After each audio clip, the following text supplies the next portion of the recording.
नमस्कार साथियों। आज के इस वीडियो में आप लोगों को परसेंटेज के सवाल को लगाने का बहुत ही अच्छा तरीका बताऊंगा।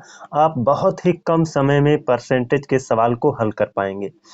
प्रतिशत यानी परसेंटेज चैप्टर को का पहला वीडियो मैंने अपलोड किया है, उसमें 3 टाइप हो चुके थे।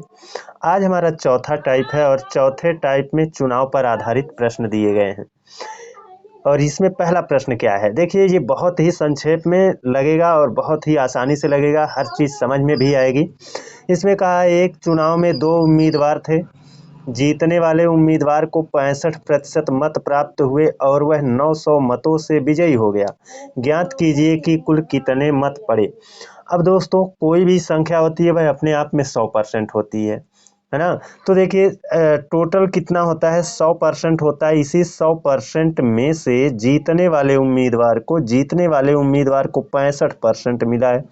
तो 100% में से जब जीतने वाला 65% पा गया, तो बताइए हारने वाला कितना पाया। इसी 100 में से ही पाएगा ना। 100 में से 65 ये पाया है, तो हारने वाला 35% हो जाएगा, है ना। 35% ये क्या हो जाएगा, हारने वाला पा गया है। अब देखिए ये कह रहा है जीतने वाले उम्मीदवार को 65% मत प्राप्त हुए और वह 900 मतों से विजयी हो गया। भाई जीत क्यों गया, क्योंकि ये ज़्यादा परसेंटेज पाया है। मत 100 में से 65% पाया है।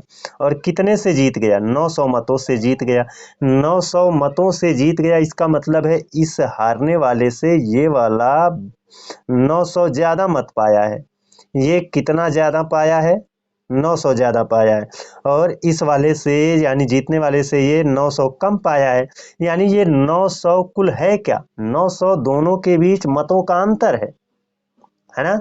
900 जीतने और हारने वाले के बीच मतों का अंतर है। तो ये 900 ये तो मतों का अंतर है, लेकिन परसेंटेज का अंतर क्या है, दोनों अलग अलग प्रतिशत पाए हैं ना। ये 65%, ये 35%। जब प्रतिशत में अंतर है तो भाई मत में अंतर रहेगा। और मतों का अंतर 900 है और प्रतिशत का अंतर कितना है, 65। और 35 में अंतर देखेंगे तो कितना होगा, 30 का होगा। घटा लीजिएगा, 65 से 35 30 होगा। और 30% की वैल्यू ये है, देखिए ये आपका मत है और इसी के बराबर कौन है, 30 है। इसीलिए 900 के बटे में 30 कर दिया, है ना। ये 900 कितने प्रतिशत के बराबर था, 30% के बराबर। इसीलिए 30 से भाग दे देंगे तो 1% की वैल्यू आएगी। और 1% की वैल्यू आएगी तो यहाँ पर कह रहा है कुल कितने मत पड़े, तो कुल को हम 100% मानकर चल रहे हैं। तो 100% का मत 100% ज्ञात करेंगे, यानी कुल मत ज्ञात करेंगे तो 100% हमको यहाँ पर लिखना पड़ेगा। अब एक शून्य, ये 30 तियां ये सॉरी 3 त्रिका 9, ये 30 हो जाएगा, है ना। एक एक शून्य कट गया, 3 से 30 बार में 90 कट गया। और ये 90 का, ये 30 का 100 से गुणा कर देंगे तो 100 में 2 शून्य है, 30 में 1 शून्य है, कुल मिलाकर 3 शून्य और 3 एकन्नम 3। 3000 मत पड़े थे, है ना। अब चलिए देखते हैं दूसरा क्वेश्चन। दूसरे क्वेश्चन में कहा है एक चुनाव में 20% मत अवैध घोषित हो गए, यानी टोटल 100% होता है। इसी 100% में से कितना अवैध घोषित हो गया, 20%। 20% क्या है, अवैध घोषित हो गया। और बचा कितना, 80% वैध मत है। कितना है, वैध मत है ना। और अब कह रहा है करीम और रावत 2 उम्मीदवार थे। रावत वैध मतों का 40% मत प्राप्त किया। देखिए जो वैध मत है ना, भले ही यहाँ की तुलना में ये 80% है, लेकिन ये अपने आप में कितना है, 100% है। इसी वैध मत, ये तो अवैध हो गया, इसको तो हटा दिया जाएगा।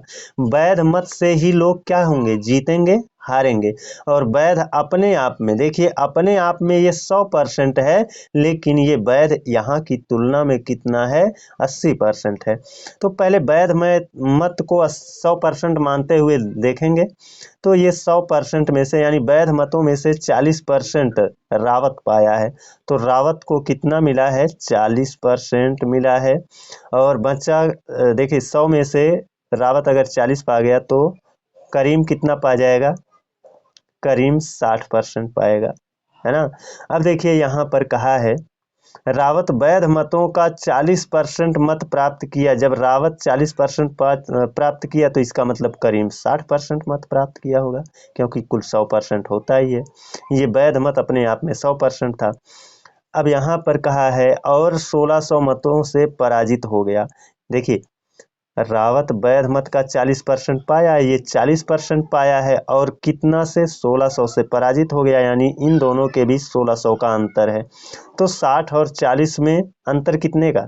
60 और 40 में 20 का अंतर है। प्रतिशत में अंतर 20 का है, लेकिन मतों का अंतर कितना है? 1600। तो ये 1600 किसके बराबर है? 20% के बराबर है। जब 20% के बराबर है तो 20 से भाग दे देंगे, 1% की वैल्यू आ जाएगी और यहाँ पर गुणे 100 कर देंगे तो कुल वैध मत आ जाएगा। गुणे 100 कर देंगे तो कुल वैध मत आ जाएगा। अब देखो, एक एक शून्य ऐसे कैंसिल हो जाएगा, 2 से 2 अट्ठे 16, 80 गुणे 100, 80 गुणे 100 कितना हो गया? 8000 हो गया। यानी उसको कुल कितना मत मिला है? 8000 मत मिला है। जब 8000 मत मिला है तो देखिए, ये वैध मत 8000 है, कुल मत कितना था? 100%। और ये वैध मत अपने आप में तो 100% था, लेकिन यहाँ की तुलना में 80% है, यानी ये 8000 अब 80% के बराबर है यहाँ की तुलना में, है ना। यहाँ की तुलना में ये वैध मत कितना है? 80% है। और यहाँ पर अब 100% पुनः निकालेंगे तो एक एक शून्य कैंसिल, 8 एकन्नम 8, यानी 100 गुणे 100 कुल कितना हो जाएगा? 10,000 हो जाएगा। कितना हो जाएगा? 10,000 हो जाएगा। तो ऐसे ही इसको लगाएंगे। और देखिए दोस्तों, इसको समझाने में मैंने थोड़ा सा वक्त लिया, और ये चीज़ें आपको अगर समझ में आ जाती हैं तो बहुत ही आसानी से लगेगा। कैसे लगेगा? 1 मिनट और देख लीजिए। यहाँ पर ये 1600 है ना, और यहाँ पर जब 1600 है, रावत पाया 40, तो ये 60, तो 20 का अंतर है, यानी 1600 बटे 20 करेंगे और गुणे कितना? 100, और ये अपने आप में 80% होगा, है ना। इसका 100% निकालेंगे, पुनः 100। अब ये 2 शून्य से ये 8 दूना 16 एकन्नम 16, ये 100 गुणे 100, 100 गुणे 100 कितना हो जाएगा? 10,000। कितना हो जाएगा? 10,000। बस इतना ही कैलकुलेशन था, लेकिन समझाने के लिए आपको मैंने थोड़ा सा विस्तृत कर दिया था। चलिए देखते हैं अपना तीसरा क्वेश्चन। तीसरे क्वेश्चन में क्या दे रखा है? तीसरे क्वेश्चन में दे रखा है, एक त्रिपक्षीय चुनाव में ए को कुल मतों का 10% मत प्राप्त हुए और वह तीसरे स्थान पर रहा। देखिए, 100% मत टोटल है, उसमें से ए कितना पाया है? ए कितना पाया, ये समझाने के लिए पूरा प्रोसेस अपना रहा हूँ। हालांकि लगाने के लिए बहुत ही आसान मेथड है ना। ए को कुल का 10%, तो यहाँ पर 10% रख लिया, है ना। और वह तीसरे स्थान पर, ये तीसरे स्थान पर है, ये चौथे स्थान पर है, तीसरे स्थान पर है ना। बी को 48% मत मिले। देखो, 100 में से बी को कितना मिला है? बी को मिला है 48%। मान लेते हैं ये बी है, और ये कितना पाया? 48% मत पाया। 48% मत मिले और वह 1200 मतों से जीत गया। ये देखियो, जीता है, जीत गया। कितने से? 1200 मत से जीत गया। अभी केवल याद रखिए, ये 1200 मत से जीता है ना। अब कह रहा है सी दूसरे स्थान पर था, इसका मतलब ये तीसरे पर था। अब सी को कह रहा है कि वो दूसरे स्थान पर है। सी ये दूसरे स्थान पर है, कौसे स्थान पर? दूसरे स्थान पर। देखिए, बी 48% पाया है और ए ने कितना पाया? 10%। तो 48 10 58%, ये दोनों हो गए। 48 10 58, तो बचा कितना? बचा है 42%। इसका मतलब सी को 42% मत मिले हैं, है ना। और जब जो सबसे ज़्यादा प्रतिशत पाया है वही जीतेगा। ये 48 है, यही जीतेगा। और ये जीता कितने है? 1200 मतों से जीता है। जब 1200 मतों से जीता है तो बताइए किससे जीतेगा? ये तो तीसरे स्थान पर है ना, दूसरे स्थान पर जो है उसी से तो ये जीतेगा। तो 42, जिसका 42% है, यानी सी से यह बी जीत गया है। और देखिए, दोनों में प्रतिशत का अंतर कितना है? 42 48 में 6% का अंतर है, लेकिन यहाँ पर वह 1200 मतों से जीत गया, यानी सी वाले से बी वाला 1200 ज़्यादा मत पाया था, है ना। सी वाले से बी वाला 1200 मत ज़्यादा पाया था और यहाँ पर प्रतिशत में कितना ज़्यादा पाया है, देखो ये 42 है, ये 48 है, 6% ज़्यादा है। तो ये 6% 1200 के बराबर है। 1200 मत किसके बराबर है, 6% के बराबर है, इसलिए 6% से भाग दे दिया तो 1% की वैल्यू आएगी। और यहाँ कहा है कुल मतदाताओं ने कितने मत दिए, तो यहाँ पर कुल के लिए 100% की वैल्यू अपनाएंगे, तो 100 से गुणा कर देंगे। ये देखो 6 दूना 12 है ना, ये कितना हो गया 200, 200 गुणे 100 करेंगे तो कितना हो जाएगा, 200 गुणे 100 कर देंगे तो 20,000 हो जाएगा। कितना हो जाएगा, 20,000 हो जाएगा, 4 शून्य बन जाएगा। तो इस तरह से इसको लगाएंगे। ये भी बहुत संक्षेप है, केवल आपको अच्छे से समझ लेना है और ये क्वेश्चन आसानी से लग जाएंगे। चलिए अब चलते हैं अपने अगले टाइप पर। ये देखिए 5वां टाइप है और 5वें टाइप में दे रखा है आय व्यय पर आधारित प्रश्न। पहला प्रश्न है, गोपाल अपनी मासिक आय का 30% भोजन पर खर्च करता है, शेष का 40% परिवहन पर खर्च करता है, इसके बाद शेष का 50% बचाता है। यदि उसकी मासिक आमदनी 18,400 रुपया है तो वह प्रतिमाह कितने रुपए बचाता है। तो दोस्तों देखो यहाँ पर 18,400 रुपया है इसकी आमदनी, यानी जो कमा रहा है वह कितना कमा रहा है, 18,400। इसी में से तो खर्चा करेगा, इसी 18,400 रुपया जो कमा रहा है इसी में से खर्च करेगा और इसी में से बचाएगा भी।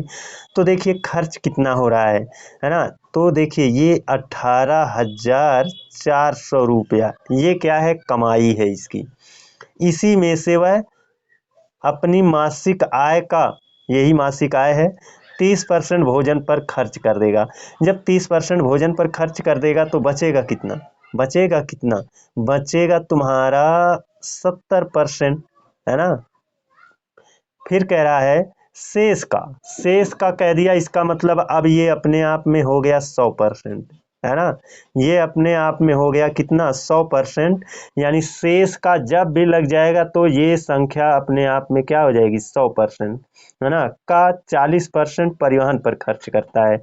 जब शेष का कह दिया तो ये 100% पर हो गया और 100% में से 40% परिवहन पर खर्च कर दिया तो बचा कितना, 60% बचा, है ना।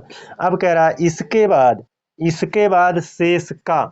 बाद शेष का देखिए, ये शेष का कह दिया तो ये अपने आप में अब 100% हो गया, उसका 50% बचाता है, इसका 50% बचाएगा, है ना। 50% बचाता है तो देखिए 50% जब बचा लेगा तो यानी खर्चा कितना करेगा, 50% करेगा, है ना। ये भी खर्च हो गया, है ना, ये भी क्या है, खर्च हो गया। और अब देखिए कह रहा है यदि उसकी मासिक आय इतनी हो तो वह प्रतिमाह कितने रुपए बचाता है। तो कितने रुपए बचाता है, देखो 50% इसने क्या किया, खर्च भी कर दिया है और 50% बचा भी रहा है।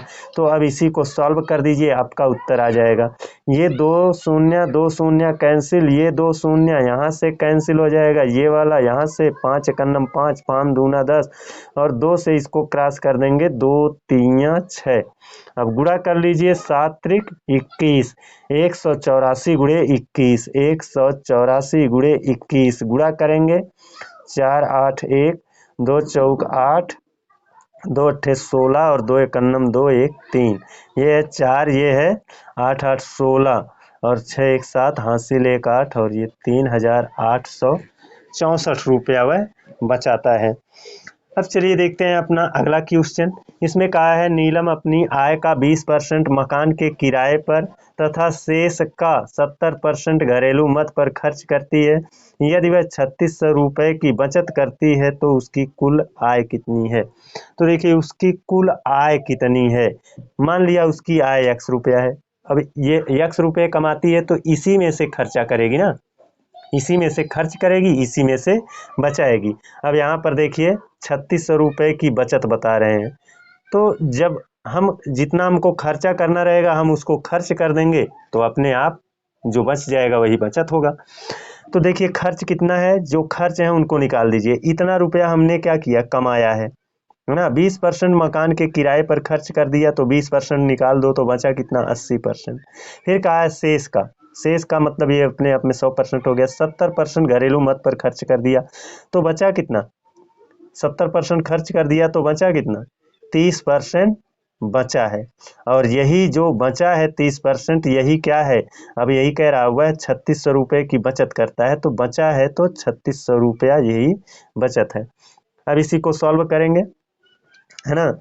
ये 100 वाला दोनों शून्य यहाँ से कैंसिल हो जाएगा। अब यक्स का मान ज्ञात करने के लिए 100 को उठाकर उधर भेजना पड़ेगा। तो देखिए 100 यहाँ से अगर हटता है तो गुणे 100 हो जाएगा, और ये 8 और 3 ऊपर थे तो ये इधर से हटेंगे तो 8 और 3 गुणा करके नीचे रहेंगे, है ना। अब इसको काट दीजिए, 3 से इसको काटेंगे तो 3 एकन्नम 3 और 3 दूना 6 और डबल 0। 8 से काट दीजिए, 8 एकन्नम 8, 4 बचा है, 8 पंजे 40, ये 150। 150 में हम 100 से गुणा कर देंगे तो 2 शून्य और बढ़ जाएंगे, यानी 150 है, 100 से गुणा करेंगे 2 शून्य और बढ़ जाएगा, हो जाएगा 15,000 रुपये, है ना। उसकी मासिक आमदनी कितनी है, 15,000 रुपये है। अब चलिए चलते हैं अपने छठवें टाइप पर। देखिए छठवां टाइप संख्याओं पर आधारित प्रश्न है, और इसमें कह रखा है एक संख्या का 80% दूसरी संख्या के 50% के बराबर है। तो एक संख्या का 80%, तो मान लिया वह संख्या x है ना। मान लिया एक संख्या क्या है, एक संख्या को मैंने x मान लिया और दूसरी संख्या को क्या मान लिया, y मान लिया, ऐसे, है ना। एक संख्या क्या है, x है, दूसरी संख्या क्या है, y है। एक संख्या का 80%, यानी एक संख्या हो गई x का माने गुणा 80%, है ना। दूसरी संख्या के 50% के बराबर है, दूसरी संख्या मतलब y, है ना। के का मतलब गुणा 50% के बराबर है, यानी ये दोनों बराबर हैं। अब इनको आप सॉल्व कर लीजिए। प्रतिशत का निशान दोनों साइड में है, प्रतिशत का निशान दोनों साइड से कैंसिल हो जाएगा। दोनों पक्ष में एक एक जीरो दिख रहा है, ये भी कैंसिल हो जाएगा, है ना। अब देखिए y को इधर ले आइए तो हो जाएगा x गुणे 8, ये x गुणे 8 बटे y बराबर कितना, जब y इधर चला आया तो बचा 5। अब देखिए 8 को यहाँ से हटा दीजिए, 8 यहाँ है ऊपर गुणा कर रहा है तो इधर आएगा नीचे हो जाएगा। x का मान कितना हुआ 5, y का मान कितना हुआ 8 हुआ।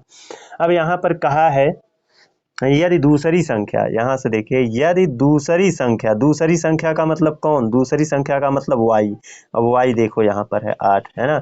यदि दूसरी संख्या पहली का x%, पहली कौन है 5, तो पहली है मतलब 5 का x%, है ना।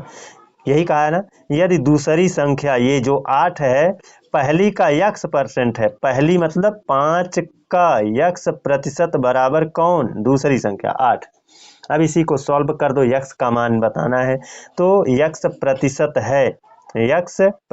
है तो x का मान बताओ। x का मान बताने के लिए देखो x इधर अकेला रहेगा, ये दोनों इधर से हटाने पड़ेंगे, और जब ये दोनों इधर से हटेंगे तो 100 नीचे था तो 100 ऊपर हो जाएगा, और 5 ऊपर था तो नीचे हो जाएगा। 5 दूना 10, 20 चौक 80, x बराबर कितना हो रहा है, 80% हो रहा है, सॉरी 80, हाँ x का मान 80 हो रहा है। x का मान कितना हो जाएगा, 80 हो जाएगा। अब देखिए दूसरे क्वेश्चन में कहा है किसी संख्या का 4/5 भाग उसके 65% से 60 अधिक है ना। किसी संख्या का 4/5 भाग जो है, मान लिया कोई संख्या जो आप कह रहे हो वह मान लिया संख्या क्या है, x है। x का माने क्या होता है, गुणा होता है, तो x का 4/5 हो जाएगा, x का 4/5 भाग उसके का मतलब क्या, जो संख्या है x, है ना, x के 65% से, x का माने गुणा 65, ऐसे रख लीजिए, 65% है ना, से 60 अधिक है। देखो इस वाले से ये वाला 60 अधिक है, जब ये वाला 60 अधिक है हम घटाएंगे तो बराबर 60 मिलेगा कि नहीं मिलेगा, है ना। बराबर कितना मिलेगा, 60 मिलेगा। अब इसी को सॉल्व कर दीजिए। सॉल्व करेंगे यहाँ पर देखिए ये कितने से कट जाएगा, 5 से काटेंगे तो 5 तेरहियम 65 और 5 दूना ये 20 हो गया। अब ये आप गुणा करोगे तो ये 4x/5 ये कहलाएगा 4x/5 माइनस ये 13 एक का x से होगा 13x/13x/ कितना 20 बराबर कितना 60। अब देखिए यहाँ पर इसका हर 20 है, इसका हर तो 20 है नहीं।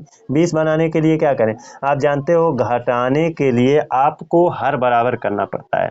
जब हर बराबर रहेगा तभी वो घटेगा या फिर जुड़ेगा। जोड़ना होगा तो जुड़ेगा, घटना होगा तो घटेगा। तो जोड़ने और घटाने में हर को बराबर करने की शर्त होती है ना। तो हर ये 20 है, इसको 20 बनाने के लिए क्या करें, 5 है 4 से गुणा कर दें तो ऊपर भी 4 से गुणा कर देंगे तो 4 चौक के 16x हो जाएगा। 16x से ये 13x घटा देंगे तो बचेगा कितना 3x। 3x बटे हर तो बराबर हो गया कितना 20 बराबर कितना 60। अब देखिए वह संख्या बताइए, वह संख्या x है ना।